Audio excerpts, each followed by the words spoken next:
Hello everyone, আসসালামু আলাইকুম। কী অবস্থা আপনাদের সবার? সো এখানে গরমের জন্য ট্যাঙের জুস বানালাম। আজকে শুনছিলাম যে আমার খালা শাশুড়ি আসবে, তাই ট্যাঙের জুস বানিয়ে রাখলাম আর তরমুজটা কেটে রাখলাম। ঠান্ডা ঠান্ডা খেতে তরমুজ অনেক ভালো লাগে ফ্রিজ থেকে বের করে। আর এখানে আমি দুপুরে রান্নার প্রিপারেশন নিচ্ছিলাম, ডাল রান্না করতেছিলাম। আর এখানে পেঁয়াজ ভাজতেছিলাম জন্য ভাজির জন্য ভাজতেছিলাম। তো এখানে সিদ্ধ করা ছিল তো আর আলু, ওটা দিয়ে দিলাম, দিয়ে টমেটো কাঁচামরিচ দিয়ে একটু হালকা হালকা ভাপে রাখবো বলে। আর এখানে আমি মুরগি মাংস বসাচ্ছিলাম কুকারে, ভালো করে মশলা কষিয়ে নিয়েছিলাম। এখানে আমার ভাজি রান্না হয়ে গেছে। ভাজি রান্নার পরে কুকারে মাংস রান্না হোক। আর এখানে আমি আপনাদের সাথে আমার মেহেদি যে লাগিয়েছিলাম সেটা শেয়ার করতেছি। ডিজাইন দেখে বলবেন কেমন হয়েছে। মোটামুটি আল্লাহর মতো ভালোই পারি, কারো অপেক্ষা থাকতে হয় না, নিজে মেহেদি নিজে লাগাতে পারি, দোনো হাতেই পারি। তো ডিজাইনটা কেমন হয়েছে অবশ্যই কমেন্টস করে জানাবেন। 2 হাতেই লাগিয়েছিলাম, 2 দিন আগে লাগিয়ে, আসলে কাবে মেহেদি তো 2 দিন পরে লাল হয়, তাই 2 দিন আগে লাগিয়ে নিয়েছিলাম আমি। তো দোনো হাতেই লাগিয়ে নিয়েছি, আমি এক হাতে খালি রাখি না, অল্প অল্প লাগিয়েছি। সিম্পল ডিজাইন, দেখতে অনেক সুন্দর লাগে। তো মেহেদি লাগানো, এখানে মেহেদির ডিজাইন দেখাতে দেখাতে এখানে মুরগি মাংস রান্না হয়ে গেছে অলমোস্ট। তো মুরগি মাংস রান্না করার পরে দেন আমি শাওয়ার নিতে চলে গেছিলাম। শাওয়ার নিয়ে এসে আমি এখানে খেতে বসলাম। তো খাওয়া দাওয়া শেষ করে আমি এখন রেডি হচ্ছি, মার্কেটে যাব। কালকে আমার একটা ফাংশন আছে, দাওয়াত পেয়েছি, তো ওটার জন্য গিফট আনতে হবে। তো নিউ মার্কেটে যাব, ওটার জন্য রেডি হচ্ছিলাম। আপনার বাইরে আসলে বের হবে, তো আসবে, এসে খাওয়া দাওয়া করবে, দেন বের হবে। সেখানে হালকা পাতলা একটু মেকআপ করে নিচ্ছিলাম। ব্লু কালার ড্রেসটা নামিয়ে নিয়েছি, ব্লু কালার আমার সুতা কাজ কাটার ড্রেস ছিল, ওটা নামিয়ে নিয়েছি।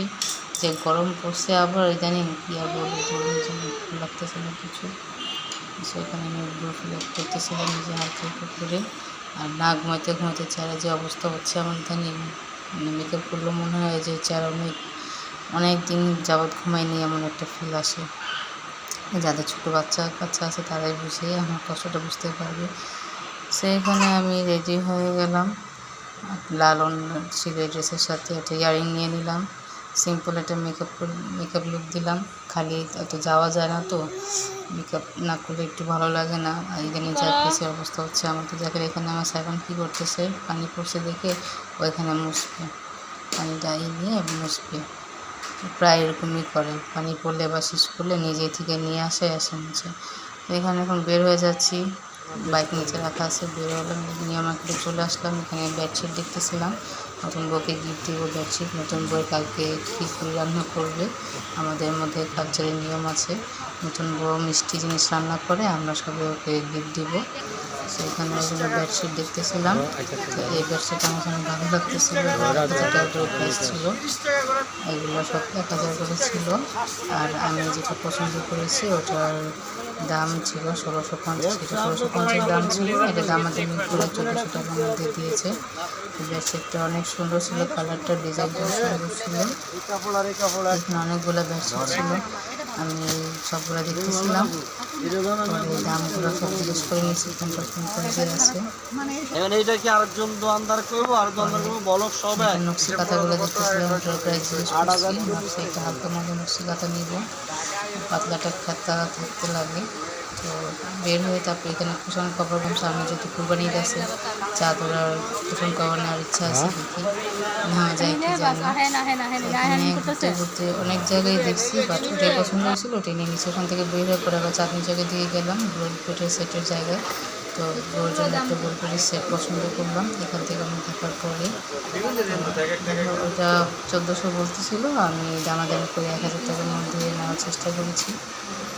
তো এই অনেকগুলো ডিজাইন দেখাইছিল উনি, আমার কাছে যেটা ভালো লাগছে তারপরে আপনাদের সাথে আবার শেয়ার করব। তো ওখান থেকে সেটটা নিয়ে বের হয়ে গেলাম। বের হওয়ার পরে এখানে আমার একটা ফেভারিটই ছিল চাঁদনি চকের, এটা ওইখানে বসলাম। ওই জায়গাটা আমার এই জায়গাটা অনেক ভালোই ছিল, ছোটো মধ্যে বিভিন্ন খাবার দাবার অনেক ভালোই ছিল। তো ফুচকা অর্ডার করছিলাম আর একটা কাঁচামরিচ জুস অর্ডার করছিলাম। ফুচকাটা মজা ছিল, টকটা মজা ছিল, বাট কাঁচামরিচ একটু ভালো হলে ভালো হতো, একটু ঝাল বেশি করে দিয়েছিল। তাই যাই সব খেয়ে খাওয়া দাওয়া করে তারপর আমরা এখন বের হয়ে যাবো বাসার জন্য। আসার সময় অনেক পেরেশানি হয়েছিল, আসলে রাস্তা জ্যাম থাকে, তো এই সময়